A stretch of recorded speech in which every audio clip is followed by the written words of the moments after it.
আসসালামু আলাইকুম। আশা করি সবাই ভালো আছেন। আজকে আপনাদের সাথে শেয়ার করতে যাচ্ছি আমার লেদ মেশিনে করা একদম নিজের হাতের একটি কাজ। আপনারা স্ক্রিনে যে জিনিসটি দেখতে পাচ্ছেন এটি একটি অল সেন্টার। এটি তৈরি করতে আমাকে বেশ সময় দিতে হয়েছে এবং অনেক সূক্ষ্মভাবে কাজ করতে হয়েছে। বিশেষ করে এর মেজারমেন্ট এবং ফিনিশিংয়ের দিকে আমাকে কড়া নজর রাখতে হয়েছে। বন্ধুরা, নতুন একটা টুলের কাজ চলছে।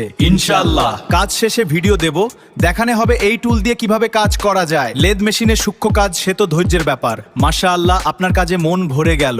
নতুন এই টুলে কি হবে জানতে চাইছি আমরা। চোখের সুরক্ষা, সেফটি গগলস পরবেন, ঘূর্ণায়মান অংশে হাত রাখবেন সাবধানে। নিখুঁত এক অল সেন্টার চাই ধৈর্য আর মেজারমেন্ট। এর সেন্টার পয়েন্টটি যেন একদম সোজা থাকে। নতুন প্রজেক্টের জন্য রইল শুভকামনা। লেদ মেশিন নিজের হাতে তৈরি করলাম এই অল সেন্টার। কাজের ফিনিশিংটা কেমন হলো সবাই জানাবেন। আদ মেকানিক্যাল ইঞ্জিনিয়ারিং, আদ লেদ মেশিন ওয়ার্কশপ টেকনোলজি।